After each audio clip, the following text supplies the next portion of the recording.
हर बदलता चेहरा अपने साथ घटी घटना का आईना होता है। हर चेहरा अपने आप में एक खबर है। हर चेहरा कुछ कहता है। हम चेहरों की भाषा पढ़ना जानते हैं, समझते हैं चेहरों की हकीकत, तभी दिखाते हैं हर वो खबर जो आपके सरोकार की होती है।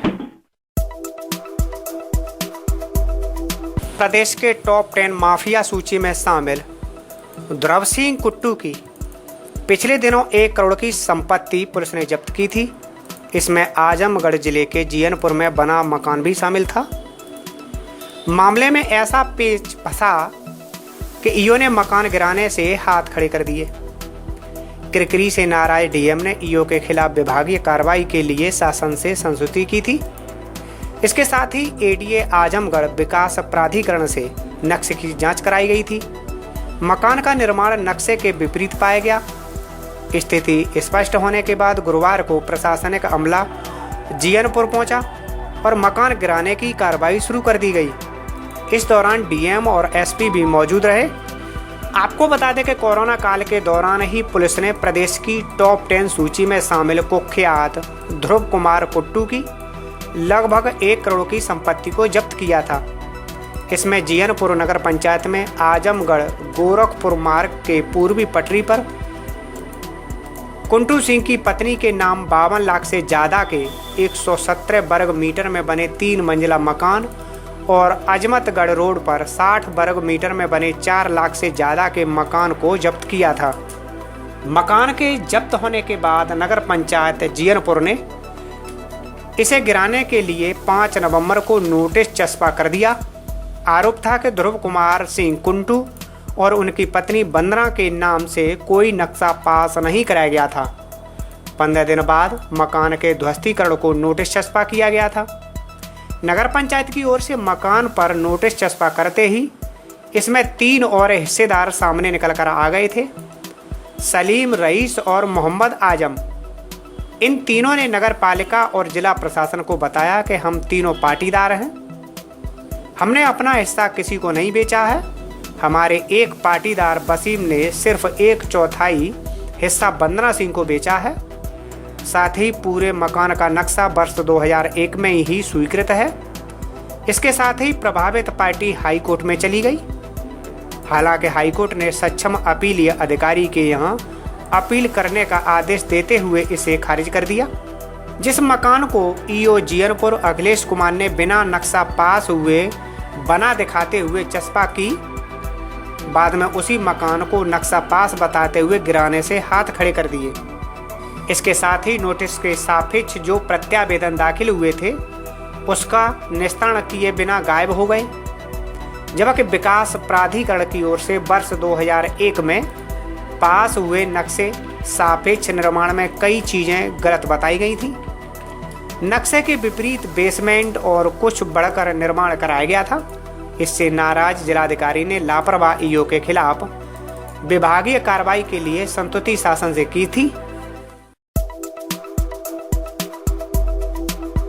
यूपी के कन्नौज में सराय मीरा जीटी रोड पर नवीन मंडी के पास लोगों ने जमकर बवाल काटा। गुस्साए लोगों ने न केवल पुलिस पर पथराव किया बल्कि रोड पर आगजनी करके चक्का जाम कर दिया।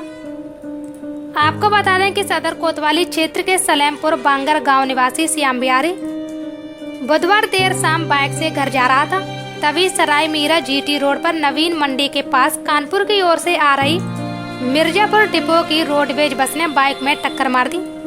टक्कर लगने से बाइक सवार सड़क पर गिर गया और बस युवक के ऊपर से निकल गई। हादसे में युवक की मौके पर ही मौत हो गई। जानकारी मिलते ही पुलिस मौके पर पहुंच गई।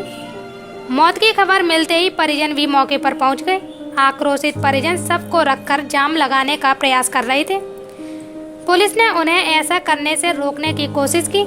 इस दौरान आक्रोशित परिजनों ने पुलिस पर पथराव शुरू कर दिया। इससे जीटी रोड पर भगदड़ मच गई। पथराव में एक पुलिसकर्मी गंभीर रूप से घायल हो गया। पथराव की जानकारी मिलते ही एसडीएम सदर गौरव शुक्ला, एएसपी विनोद कुमार, सीओ सदर शिव प्रताप सिंह पुलिस बल के साथ मौके पर पहुंच गए और आक्रोशित परिजनों को समझा बुझाकर किसी तरह से जाम को खुलवाया। श्याम नाम के व्यक्ति हैं जिनकी उम्र लगभग 25 साल बताई गई है। अभी लगभग 2 घंटे पहले एक रोडवेज बस से उनकी बाइक का किसी दुर्घटनावश एक एक्सीडेंट उनका हो गया था, जिस हादसे में इनकी मृत्यु हो गई थी। तो उनके परिवार वाले और उनके जो भी गांव वाले थे उनके द्वारा उनकी शव को सड़क पर रख के कुछ जाम वगैरह लगाया गया था। तो उनको समझा बुझा के कि जो भी शासन के द्वारा अनुमन्य सहायता है इसके आगे जो भी हम पूरी तरह से उनकी सहायता करेंगे, तो उसके आश्वासन के बाद में यहाँ पे जीटी रोड पे से जाम खुलवाया गया है। केंद्र सरकार की ओर से लाए गए 3 कृषि कानूनों को लेकर सरकार और किसानों के बीच गतिरोध लगातार बना हुआ है। 1 महीने से भी अधिक समय से किसान दिल्ली की सीमा पर डटकर आंदोलन कर रहे हैं। उनकी मांग है कि ये कानून वापस लिया जाए। सरकार से उनकी 7 दौर की वार्ता असफल रह चुकी है। 8 जनवरी को एक बार फिर 8वें दौर की वार्ता होनी है। इससे पहले किसान गुरुवार को शक्ति प्रदर्शन के रूप में ट्रैक्टर रैली निकालेंगे। इसके जरिए वे सरकार पर दबाव बनाने की कोशिश करेंगे। गुरुवार को निकाली जाने वाली ट्रैक्टर यात्रा को देखते हुए आम यात्रियों के लिए ईस्टर्न पेरिफेरल मार्ग पर परिवर्तन किया गया है। भारतीय किसान यूनियन के राष्ट्रीय प्रवक्ता राकेश टिकैत के नेतृत्व में यह यात्रा निकाली जाएगी। ट्रैक्टर यात्रा ईस्टर्न पेरिफेरल रोड पर गाजियाबाद के दुआई डासना और गौतम बुद्ध नगर के बील अकबरपुर सिरसा होते हुए पलवल जाएगी और फिर वहां से वापस आएगी। पुलिस ने बताया कि इस दौरान गौतम बुद्ध नगर के बील अकबरपुर और सिरसा कट से पलवल की तरफ जाने वाले वाहन दोपहर 12 बजे से दिन के 3 बजे तक पेरिफेरल रोड पर नहीं जा पाएंगे। इनको डाइवर्ट किया जाएगा। इसी प्रकार सिरसा कट और बील अकबरपुर से सोनीपत की तरफ जाने वाले वाहन दोपहर 2 बजे से 5 बजे तक ईस्टर्न पेरिफेरल रोड पर नहीं जा पाएंगे। उन्हें भी डाइवर्ट किया जाएगा। भारतीय किसान यूनियन भानु के प्रदेश उपाध्यक्ष डॉक्टर तरुण भारद्वाज ने बताया कि नए कृषि कानूनों के विरोध में किसान गुरुवार को ट्रैक्टर रैली निकालेंगे। उन्होंने बताया कि किसान चिल्ला से ट्रैक्टर रैली निकालते हुए गाजीपुर बॉर्डर पर चल रहे धरना स्थल पर पहुंचेंगे। बता दें कि सरकार और किसान संगठनों के बीच 3 नए कृषि कानूनों को लेकर पिछले 1 महीने से ज्यादा समय से चला आ रहा गतिरोध 7वें दौर की वार्ता के बाद भी समाप्त नहीं हो सका। किसान संगठनों के प्रतिनिधि इन कानूनों को निरस्त करने की मांग पर अड़े हैं, जबकि सरकार इन्हें इनके फायदे गिना रही है। अब सरकार और किसान नेताओं के बीच 8 जनवरी को 8वें दौर की वार्ता होनी है। गोरखपुर की विजिलेंस टीम ने कुशीनगर के जिला अल्पसंख्यक कल्याण अधिकारी देवेंद्र राम को उनके कार्यालय से 60,000 रुपये रिश्वत लेते रंगे हाथ गिरफ्तार कर लिया। आपको बता दें कि इश्तियाक अली खड्डा के कोहरगड्डी स्थित मदरसा में सहायक अध्यापक है। उनका आरोप है कि 5 दिसंबर 2020 को जिला अल्पसंख्यक कल्याण अधिकारी देवेंद्र राम ने मदरसे का निरीक्षण किया। इस दौरान देर से आने के आरोप में उन्होंने 6 अध्यापकों को अनुपस्थित कर दिया। जब उनके कार्यालय पहुंचकर बात की गई तो उन्होंने बाद में मिलने को कहा। अगले दिन उन्होंने मामले को मैनेज करने के लिए इश्तियाक अली से 60,000 रुपये की मांग की। इश्तियाक ने इसकी शिकायत एसपी विजिलेंस गोरखपुर राम सिंह यादव से की। एसपी के निर्देश पर निरीक्षक राजकुमार यादव के नेतृत्व में 10 सदस्यीय टीम दोपहर में जिला मुख्यालय पहुंची। डीएम से मिलकर 2 साक्षी मांगे। इसके बाद टीम विकास भवन स्थित जिला अल्पसंख्यक कल्याण अधिकारी पहुंची।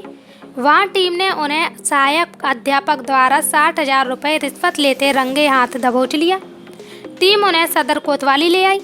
इश्तियाक अली की तहरीर पर उनके विरुद्ध भ्रष्टाचार निरोधक अधिनियम की धारा के तहत मुकदमा पंजीकृत हुआ। टीम प्रभारी ने बताया कि गिरफ्तार अधिकारी को गोरखपुर स्थित संबंधित न्यायालय में पेश किया जाएगा। इश्तियाक अली जो सहायक अध्यापक कोहरगड्डी में खड्डा में नियुक्त थे, उनको एक दिन अल्पसंख्यक अधिकारी चेक करने गए थे तो 6 अध्यापक अनुपस्थित पाए गए। उसके संबंध में उन्होंने स्पष्टीकरण मांगा था। उस स्पष्टीकरण को ख़त्म करने के लिए उन्होंने 10,000 रुपया प्रत्येक अध्यापक से मांग कर रहे थे। तो इसकी शिकायत इश्तियाक अली ने पुलिस अधीक्षक सतर्कता स्थान गोरखपुर को दिया और पुलिस अधीक्षक महोदय ने मेरे नेतृत्व में एक टीम का गठन किया। आज हम लोग डीएम साहब से मिल कर के 2 स्वतंत्र साक्षी लिए और उनको ले करके और अल्पसंख्यक जिला अल्पसंख्यक अधिकारी देवेंद्र राम को 60,000 रुपया रिश्वत लेते हुए रंगे हाथ समय करीब 2 बजे गिरफ्तार किया गया। उनके खिलाफ भ्रष्टाचार निवारण की कार्रवाई का मुकदमा दर्ज कराकर कार्रवाई की जा रही है। पश्चिमी दिल्ली के तिलक नगर इलाके में थाना में तैनात कांस्टेबल मुकेश और उनके सहकर्मी दीपक चौखंडी इलाके में जांच पड़ताल की ड्यूटी पर जा रहे थे। दरअसल सागर पर लूट के कई मामले दर्ज हैं। वह 15 दिन पहले ही जेल से छूटा है। जब वो रास्ते से गुजर रहा था उसी समय दिल्ली पुलिस के 2 कांस्टेबल पेट्रोलिंग पर थे। कांस्टेबल मुकेश और दीपक ने सागर को रोकने की कोशिश की तो बदमाश ने कांस्टेबल मुकेश के पेट और हाथ पर चाकू मार दिया, जिससे उनके हाथ की नस कट गई। उसके बाद बदमाश ने जब कांस्टेबल दीपक की पिस्टल छीनने की कोशिश की तो दीपक ने सागर पर गोली चलाई और फिर उसे दबोच लिया। बदमाश को अस्पताल में भर्ती कराया गया है, जहां उसकी हालत खतरे से बाहर है, जबकि कांस्टेबल मुकेश की हालत गंभीर बताई जा रही है।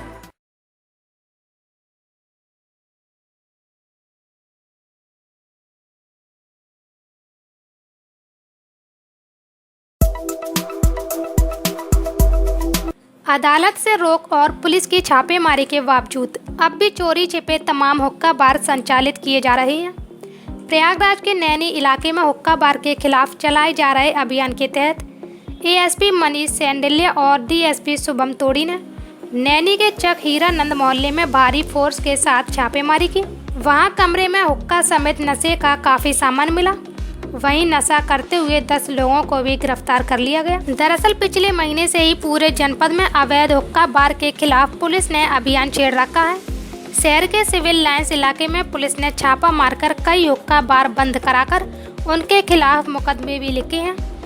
शहर के तमाम अन्य इलाकों में भी रेस्टोरेंट का लाइसेंस लेकर अवैध ढंग से हुक्का बार चलाया जा रहा है, जहां युवाओं के साथ ही नाबालिग लड़के और लड़कियां भी जाकर नशे के चंगुल में जकड़ रहे हैं।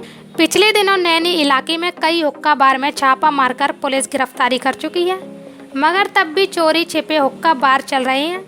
ऐसी ही एक सूचना पर पुलिस टीम ने चक हीरानंद मोहल्ले के अवैध हुक्का बार में छापा मारा तो वहां खलबली मच गई। नशे में डूबे लोग भागने लगे, मगर पुलिस ने घेरकर 10 लोगों को पकड़ लिया। इंस्पेक्टर जितेंद्र कुमार सिंह का कहना है कि सभी के खिलाफ कार्रवाई की जा रही है। आज दोपहर में हमें सूचना मिली कि एडीए कॉलोनी में चक हीरानंद नामक क्षेत्र में एक जगह पर हुक्का बार चल रहा है, तो हमने औद्योगिक क्षेत्र पुलिस और नैनी पुलिस के संयुक्त अभियान चलाकर उस हुक्का बार में छापेमारी की है। उसमें हमें कुछ हुक्के की चिमनियाँ मिली हैं, पाइप्स मिले हैं, तरह तरह के फ्लेवर्स मिले हैं, जिसमें डब्बा फ्लेवर्स भी हैं, पैकेट फ्लेवर्स भी हैं और अन्य संबंधित सामग्री मिली है। मौके पर हमने 10 लोगों को पकड़ा है और आगे की विधिक कार्रवाई की जा रही है। टमाटर की खेती ने किसान की तकदीर बदल दी है। किसान प्रति बीघे 12,000 रुपये खर्च करके 1 से 1.25 लाख रुपए मुनाफा कमा रहा है। यह सब उन्नतशील बीज के प्रयोग और संसाधनों की मौजूदगी से संभव हो पाया है। 6 साल की कमाई से किसान ने गांव में पक्का मकान, निजी नलकूप लगवा लिया है और जल्द ही वह ट्रैक्टर खरीदने वाला है।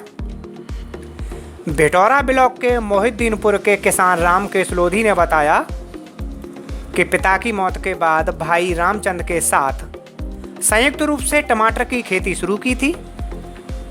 शादी के बाद 6 साल पहले वह अपने हिस्से की 4 बीघा जमीन को लेकर अलग रहने लगा था। उसे रहने के लिए घर में कच्ची कोठरी मिली थी। इसके बाद से उसने हर साल 2.5 बीघा से टमाटर की फसल करना शुरू कर दिया। इस बार उसने नामधारी प्रजाति के टमाटर की फसल तैयार की है। इस फसल को तैयार करने में खाद, बीज, कीटनाशकों और मजदूरों को मिलाकर करीब 12,000 रुपये प्रति बीघे की लागत आई है। हर पौधे में 7-8 किलो टमाटर निकलता है और एक पौधा 4-5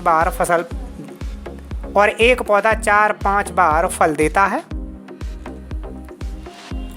रामकेश ने बताया कि इस समय लालगंज की मंडी में टमाटर 2.5 से 3,000 रुपये प्रति कुंटल बिक रहा है। अगर इसी तरह भाव मिलता रहा तो 1 बीघे में करीब 1 से सवा लाख रुपए की आमदनी होना तय है।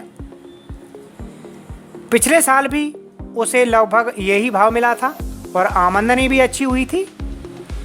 रामकेश ने बताया कि अच्छी प्रजाति का बीज और खाद के साथ टमाटर की खेती की। उसने टमाटर से हुई पैदावार से पक्का मकान, निजी नलकूप और 1 भैंस खरीदी है। वह पत्नी और 3 बेटियों की सभी जरूरतें पूर्ति करता है। इस बार अगर मौसम साथ दे गया तो ट्रैक्टर खरीदने की उसकी योजना साकार हो सकती है। सूबे के मुखिया योगी आदित्यनाथ ने बदायूं गैंगरेप मामले की जांच एसटीएफ को सौंपी है। इस मामले में पुलिस पर लापरवाही का आरोप लगा है। सीएम ने एसटीएफ के जरिए मामले की जांच करके दोषियों को कड़ी से कड़ी सजा दिलाने की बात कही है। उत्तर प्रदेश अपर मुख्य सचिव सूचना ने इस संबंध में जानकारी साझा की है। सरकार ने जरूरत के आधार पर फास्ट ट्रैक कोर्ट में मामला चलाए जाने की भी मंजूरी दी है। मुख्यमंत्री ने मामले की एडीजी से रिपोर्ट भी मांगी है। ADG law and order Prashant Kumar के मुताबिक मामले में एसटीएफ को लगाया गया है। 3 लोगों के खिलाफ मुकदमा दर्ज कराया गया है। इस मामले में 2 लोगों को गिरफ्तार किया जा चुका है। इसके साथ ही मुख्य अभियुक्त पर 50,000 का इनाम घोषित किया गया है। बता दें कि बदायूं जिले के उगैती थाना क्षेत्र में गांव के धर्मस्थल में पूजा करने गई महिला के साथ दुष्कर्म के बाद हत्या के मामले में पोस्टमार्टम रिपोर्ट में सनसनीखेज खुलासा हुआ। रिपोर्ट के मुताबिक महिला के साथ न सिर्फ सामूहिक दुष्कर्म की पुष्टि हुई बल्कि उसके साथ बर्बरता की गई। महिला की पोस्टमार्टम रिपोर्ट में उनके प्राइवेट पार्ट में चोट के निशान और शरीर पर भी हमले की बात सामने आई। इसी के बाद एसएसपी ने कार्रवाई करते हुए थाना अध्यक्ष को निलंबित कर दिया। पुलिस अधीक्षक सिद्धार्थ वर्मा ने बताया कि पोस्टमार्टम रिपोर्ट में दुष्कर्म की पुष्टि हुई है। सामूहिक दुष्कर्म और हत्या की धाराओं में धर्मस्थल के महंत समेत 3 आरोपियों के खिलाफ मुकदमा दर्ज कर लिया गया है। मामले में 2 आरोपी गिरफ्तार किए जा चुके हैं। इस मामले में कुछ पुलिस वालों की भी लापरवाही सामने आई है। इस कारण एक एसएचओ को तत्काल प्रभाव से निलंबित कर दिया गया। मामले में लापरवाही बरतने वाले अन्य लोगों पर भी कार्रवाई की जाएगी। मुख्य आरोपी की तलाश जारी है। दबिशें दी जा रही हैं। जल्द ही आरोपी को गिरफ्तार करके जेल भेजा जाएगा। उत्तर प्रदेश, बिहार और आंध्र प्रदेश में होने वाले विधान परिषद चुनाव और उपचुनाव की तारीखों का ऐलान हो गया है। चुनाव आयोग की तरफ से आज चुनाव और उपचुनाव तारीखों की घोषणा की गई। उत्तर प्रदेश में विधान परिषद की 12 सीटों पर द्विवार्षिक चुनाव होने हैं, जबकि बिहार में विधान परिषद की 2 सीटों पर उपचुनाव कराया जाना है। वहीं आंध्र प्रदेश विधान परिषद की 1 सीट के लिए उपचुनाव होगा। इन सभी राज्यों के विधानसभा के सदस्य विधान परिषद की सीटों के लिए होने वाले चुनाव और उपचुनाव में नए सदस्यों का चुनाव करेंगे। द्विवार्षिक चुनाव और उपचुनाव के लिए अधिसूचना 11 जनवरी को जारी होगी। नामांकन दाखिल करने की आखिरी तारीख 18 जनवरी है।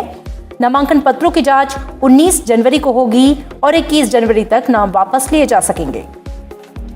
28 जनवरी को सुबह 9 बजे से शाम 4 बजे तक वोटिंग होगी और मतगणना भी 28 जनवरी को ही कराई जाएगी। उत्तर प्रदेश में विधान परिषद के जिन सदस्यों का कार्यकाल खत्म हो रहा है उनमें डॉक्टर दिनेश शर्मा, अहमद हसन, आशु मलिक, धर्मवीर सिंह, अशोक, प्रदीप कुमार जाटव, रमेश यादव, रामजतन, लक्ष्मण प्रसाद आचार्य, वीरेंद्र सिंह, स्वतंत्र देव साहब सिंह सैनी शामिल हैं। इन 11 सदस्यों का कार्यकाल 30 जनवरी को पूरा हो रहा है। 12वां नाम नसीमुद्दीन सिद्दीकी का है, जिनकी सदस्यता 22 फरवरी 2018 से अयोग्य घोषित की गई थी। विधान परिषद के सभापति के आदेश पर पिछले साल जुलाई में नसीमुद्दीन सिद्दीकी की सदस्यता खत्म की गई। वहीं बिहार में पूर्व उप मुख्यमंत्री सुशील कुमार मोदी और विनोद नारायण झा के हटने के बाद से दोनों सीटें खाली हुई हैं। सुशील कुमार मोदी का कार्यकाल 6 मई 2024 तक और विनोद नारायण झा का कार्यकाल 21 जुलाई 2022 तक था। आंध्र प्रदेश में पोथुला सुनीता की विधान परिषद की सदस्यता से इस्तीफा देने के बाद ये सीट खाली हुई। पोथुला सुनीता का कार्यकाल 29 मार्च 2023 तक था। उत्तर प्रदेश की राजधानी लखनऊ के कठौता चौराहा देर शाम गोलियों की तड़तड़ाहट से गूंज उठा। हथियारबंद अपराधियों ने पूर्व ब्लॉक प्रमुख अजीत सिंह की गोली मारकर हत्या कर दी। इसके बाद बदमाश मौके से फरार हो गए। कटौता चौराहे पर कई राउंड फायरिंग से सनसनी फैल गई। फायरिंग के दौरान अजीत सिंह का एक साथी मोहर सिंह भी घायल हो गया। उसके पैर में गोली लगी है। उसे लोहिया अस्पताल में भर्ती कराया गया। प्रत्यक्षदर्शियों के मुताबिक 3 की संख्या में शूटरों ने यह हमला किया था। स्कॉर्पियो सवार अजीत सिंह को गोली मारने के बाद अपराधी मौके से फरार हो गए। वहीं विभूति खंड थाना क्षेत्र पर व्यस्त चौराहे पर सरेआम हुई गोलीबारी की वारदात की सूचना मिलने पर लखनऊ के पुलिस कमिश्नर DK ठाकुर घटना स्थल पर पहुंचे। उन्होंने कहा कि अपराधियों की गिरफ्तारी के लिए पुलिस टीम गठित की गई है। पुलिस वारदात के बारे में जानकारी जुटाने के लिए आसपास लगे CCTV फुटेज को खंगाल रही है। बता दें कि मृतक अजीत सिंह पूर्व में मऊ के मोहम्मदाबाद गुहाना का ब्लॉक प्रमुख रह चुका है। वो एक जिला बदर अपराधी था जिस पर कई मुकदमे दर्ज थे। उसके तार जेल में बंद माफिया डॉन मुख्तार अंसारी से जुड़े हुए थे। शाम में 8:30 से 9:45 बजे के बीच विभूतिखंड थाना क्षेत्र में कठौता एरिया में गोलीबारी घटना हुई है, जिसमें मृतक का नाम जो अभी तक ज्ञात हुआ वो अजीत सिंह है, उर्फ अजीत लंगड़ा। इसके बारे में ये कहा जा रहा था ये ब्लॉक प्रमुख है, लेकिन ये ब्लॉक प्रमुख नहीं है। वर्तमान में कोई ब्लॉक प्रमुख नहीं है। बहुत पहले ब्लॉक प्रमुख हुआ करते थे। अभी मोहम्मदाबाद गोहाना में ब्लॉक प्रमुख कोई लेडी है। इनको गोली लगी, इनकी मृत्यु हो गई है। इनके साथ एक साथी थे इनके मोहर सिंह, उनको गोली लगी लेकिन खतरे से बाहर है। उसी एरिया से गुजर रहे थे एक आकाश नाम के जोमेटो के स्विगी जो डिलीवरी देने जाते हैं, उनको भी पैर में हल्की सी गोली लगी है, वो भी खतरे से बाहर है। जो मृतक है वो माफिया और शुद्ध क्रिमिनल है। इसके खिलाफ 17-18 मुकदमे हैं, जिसमें 5 मर्डर के हैं। इसको हाल ही में 31 दिसंबर 2020 को जिला मजिस्ट्रेट के आदेश द्वारा जिला बदर किया गया है। जो इसके साथी हैं उनसे बात हो रही है, उन्होंने अभी खुल के कुछ नहीं बताया है, बात हो रही है। और जो इनको गोली मारने वाले हैं ये इन लोगों के परिचित हैं और शायद इन्होंने बदले में गोली चलाई थी। किसी गोली लगी उसकी हम लोग तहकीकात कर रहे हैं। न्यूज इन इंडिया की खबर का हुआ असर। जी हाँ, हम बात कर रहे हैं तहसील क्षेत्र शिकोहाबाद के गांव बनीपुर की। माड़ई से करीब 1 किलोमीटर की दूरी पर बसे इस गांव के पास से करीब आधा किलोमीटर सड़क गुजरती है, जिस पर कई महीनों से पानी भरा हुआ था। पानी भरने के कारण राहगीरों को काफ़ी परेशानी हो रही थी। जल भराव की खबर को हमारे द्वारा 5 जनवरी को दिखाया गया था। खबर के चलते ही अधिकारियों ने इस पर संज्ञान लिया और 6 जनवरी को उस पर ईंट और मिट्टी का भराव करा दिया गया। अब इस रास्ते से हर कोई आसानी से निकल सकता है। अब लोगों ने मांग की है कि सड़क के दोनों ओर नाली का निर्माण और हो जाए, जिससे कि घरों से निकलने वाला पानी सड़क पर ना आकर नाली में ही रहे। अरे बहुत बड़ा दंदल था यहाँ पे जी। ये कल रात में ये सेक्रेटरी ने मिट्टी गिट्टी ये डलवा दी है, ईंट वीट पड़वा के, तो ये निकलने के लिए लोग तो कम से कम ऐसे हो गए हैं कि अब आसानी से निकल रहे हैं। लेकिन ये समस्या का समाधान नहीं है। जब तक दोनों तरफ नाली नहीं बनेगी तब तक कोई समाधान नहीं निकलेगा। 8 दिन बाद फिर यहाँ कीचड़ हो जाएगा। अब तो पानी का कोई निकासी नहीं है। जब तक नाली नहीं बनेगी तब तक कोई यहाँ पे समाधान नहीं निकलेगा। ये मिट्टी कब पड़ी है? आज रात में डलवाई गई है। फिरोजाबाद में 2 जनवरी को थाना शिकोहाबाद क्षेत्र के गांव नगला हैंडल में महिला की घर में घुसकर किसी धारदार हथियार से हत्या कर दी गई थी, जिसका आज पुलिस ने खुलासा कर दिया। महिला की हत्या किसी और ने नहीं बल्कि उसी के प्रेमी ने की थी। पुलिस ने बताया कि मृतका का पति ई-रिक्शा चलाकर परिवार चलाता है। जांच के दौरान मृतका के पड़ोस की एक छोटी लड़की ने बताया कि घटना वाले दिन वह पानी लेने मृतका के घर गई थी। उसी समय नीम खेरिया का रहने वाला बॉबी उसके घर मौजूद था। इस पर थाना शिकोहाबाद पुलिस ने उसे हिरासत में लेकर पूछताछ की तो उसने उसके घर जाना तो स्वीकार कर लिया, लेकिन हत्या की बात स्वीकार नहीं की। साथ ही बताया कि जब वह घर से निकल रहा था तभी शिकोहाबाद के मोहल्ला कटरा मीरा निवासी सफीक कविता के घर गया था। पुलिस ने देर न करते हुए इस मामले में जब सफीक को हिरासत में लेकर पूछताछ की तो उसने अपना जुर्म कबूल कर लिया।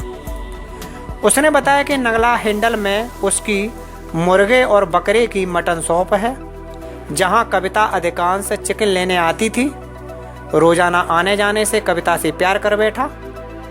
नज़दीकियां बढ़ती चली गईं। शफीक 2 जनवरी को यानी कि नव वर्ष के दिन कविता के घर पहुंचा। उसी समय बॉबी उसके घर से निकल रहा था। प्रेमिका के घर गैर मर्द को देखकर प्रेमी शफीक गुस्से में आग बबूला हो गया। उसने कविता की एक न सुनी और उसके गले पर चाकू से हमला कर उसकी हत्या कर दी और सबको छोड़कर मौके से फरार हो गया। हत्यारोपी प्रेमी से एक चाकू, खून से सने हुए कपड़े बरामद कर उसे जेल भेज दिया गया है। ये थाना शिकोहाबाद जनपद फिरोजाबाद का पूरा मामला है। विगत 2 जनवरी की शाम को एक हत्या हुई थी, सनसनीखेज हत्या थी एक महिला की। उसके घर में ही उसकी लाश मिली थी जिसका गला कटा हुआ था।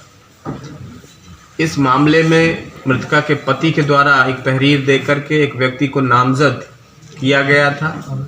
विवेचना प्रारंभ की गई थी। हमारे पुलिस अधीक्षक देहात श्री राजेश कुमार के निकट पर्यवेक्षण में 3 टीमें लगाई गई थीं जिनके द्वारा सफलता प्राप्त हुई है और असली कातिल जिसका नाम शफीक सामने आया है उसको गिरफ्तार कर लिया गया है। ख़ास बात यह है कि मुकदमे में जो नामजद अभियुक्त था उसकी नामजदगी गलत पाई गई है। हर प्रकार से पूछताछ हुई, साक्ष्य संकलन किया गया, उसका दोष किसी भी एंगल से नहीं निकल कर आया है। ये जो शफीक पकड़ा गया है, कॉल डिटेल के आधार पे मृतका के कॉल डिटेल का गहन विश्लेषण किया गया, ये पकड़ा गया। इसने पूरी घटना कबूल की। घटना में प्रयुक्त आला कत्ल छुरी और रक्त रंजित कपड़े उसकी निशान दर्ज कर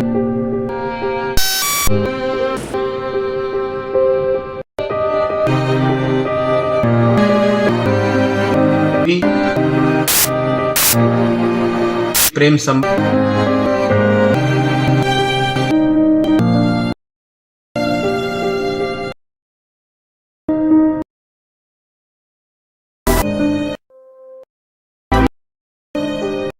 गिरफ्तार किया गया है।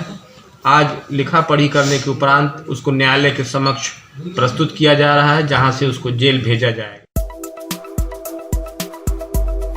पंचायत चुनाव को लेकर प्रदेश भर में चल रही वोट प्रक्रिया में जनपद संभल के बीएलओ का घूसखोरी का एक वीडियो सामने आया है जिसमें वो वोट में गड़बड़ी करने के नाम पर रुपए लेता हुआ कैमरे में कैद है। वीडियो पवासा इलाके के महू भूड़ का बताया जा रहा है।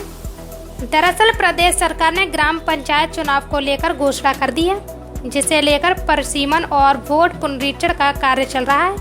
इसी के अंतर्गत संभल के पवासा इलाके में बीएलओ वोट प्रक्रिया में लगे हुए हैं, लेकिन घूसखोरी का ये वीडियो सामने आने के बाद मामले का खुलासा हो गया कि किस तरह से वोटिंग में गड़बड़ी की जाती है। तो कंप्लीट कर लो काम। ये रात को करके सोएंगे काम को। तुम कंप्लीट की बात कर रहे हो, हम करके सोएंगे ये काम। कल ही हमारे सामने कितने गिनो। अरे गिनो तो एक बार गिन तो लो पहले, जब तो पता चलेगी कितने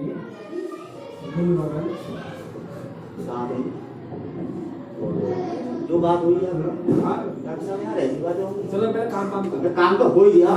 कुछ करेंगे काम तुम्हारे सब हाथ में दे दिया, लग जाए जमा होनी है। अभी तक कोई काम तो तुम्हें कराना ढंग से ना डिप्टी कराना पूरे कर लो। ऐसी बातें मत करो यार।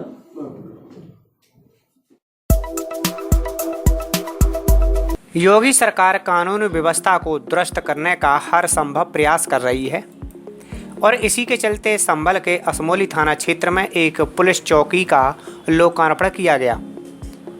जी हां, हम बात कर रहे हैं थाना क्षेत्र असमोली की। यहां एक नवीन पुलिस चौकी मंसूरपुर का लोकार्पण किया गया है। चौकी खुलने से यहां क्षेत्रीय जनता को लाभ मिलेगा। चौकी खुलने से यहां का जो अपराध था, ये एक्चुअली क्या है कि संभल और अमरोहा का बॉर्डर होता है। ये सारा क्षेत्र जो है, और यहाँ पर बहुत ज़्यादा गौकशी हुआ करती थी जो पुलिस ने बहुत कंट्रोल की है। पुलिस चौकी खुलने के बाद यहाँ बहुत ज़्यादा अपराधों पर कंट्रोल हो जाएगा और पब्लिक को बहुत ज़्यादा मदद मिलेगी। जो लोग थाने तक जाते थे उनको जाने में टाइम नहीं लगेगा, अपनी समस्या यहाँ पर ही हल करेंगे। और रोड की चौकी है काफ़ी जो है सराहनीय रहेगी। लोगों का भय कम होगा, असामाजिक तत्वों पर कड़ी निगरानी रहेगी। सुरक्षा की दृष्टि से यहां पुलिस चौकी का अहम रोल माना जा रहा है। पुलिस कप्तान चक्रिश मिश्रा ने कहा कि आम जनता को पुलिस का सहयोग करना चाहिए, जिससे कि समाज में खुलेआम घूम रहे अपराधी पुलिस शिकंजे में आ सकें। ये असमौली थाने के अंतर्गत मंसूरपुर नामक स्थान पर एक पुलिस चौकी का उद्घाटन आज किया जा रहा है। ये जनता को समर्पित की जा रही है, ये जनता के ही सहयोग से बनाई गई है और इसमें मुझे ये कहते हुए बड़ा अच्छा लग रहा है कि हाँ, आम जनता में पुलिस को लेकर बहुत अच्छी भावनाएं हैं। इसके लिए मैं लोगों को धन्यवाद देता हूं तथा यहाँ पर चूँकि जनपद के एकदम किनारे का हिस्सा है, यहाँ पर अपराधियों की भी कई बार आवाजाही रहती है। ये रोड भी अभी तक सुनसान था, तो इस पर अच्छी पेट्रोलिंग, यहाँ पे अच्छे से पुलिस की व्यवस्था करने के लिए ये चौकी काफ़ी कारगर सिद्ध होगी, ऐसा मेरा मानना है। पंचायत चुनाव को लेकर भी मेरा सभी लोगों से अपील है कि शांति व्यवस्था को बनाए रखते हुए इसमें आगे की कार्यवाही जारी रखें।